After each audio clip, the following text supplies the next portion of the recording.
Bonjour, l'objet du jour est un ordinateur, car nous allons parler de virus informatiques. Alors l'histoire du jour se passe dans une filiale d'une entreprise européenne et la maison mère se trouve à plus de 800 km. Nous sommes quelques jours avant Noël, le directeur général est déjà retourné dans le pays de la maison mère et soudain, le directeur informatique est encore là pour quelques heures, est informé qu'un virus informatique est en train de se propager dans l'ensemble du serveur informatique. Il prend vite l'ampleur du phénomène et il décide de fermer le serveur, d'arrêter le serveur. Avec toutes les conséquences évidemment que cela a à quelques jours de Noël. Quelques minutes après avoir pris cette décision, il appelle son directeur général pour le tenir informé et son directeur général lui dit « Tu es responsable de la sécurité informatique de cette filiale, je suis de toute façon pas sur place, je te fais 200% confiance et je te soutiens dans ta décision ».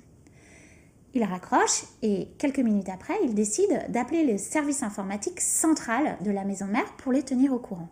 Et là, il doit faire face à un certain nombre de remontrances de la part de ses collègues du central qui lui disent qu'il n'aurait pas dû agir ainsi, qu'il aurait dû faire comme ci, qu'il aurait dû faire comme ça.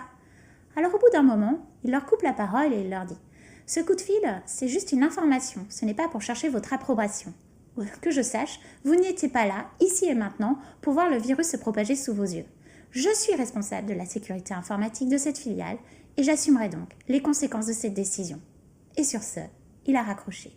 De cette histoire, 3 questions pour nos managers. La première question, est-ce qu'il m'arrive parfois de prendre des décisions à mon niveau alors que celles-ci auraient pu être prises par mes collaborateurs? Deuxième question, est-ce qu'il y a dans mon management des modes de fonctionnement qui freinent, qui empêchent mes collaborateurs à prendre cette liberté d'action? Et troisième question, est-ce que mes collaborateurs ont intérêt à bien faire leur travail et à prendre des décisions?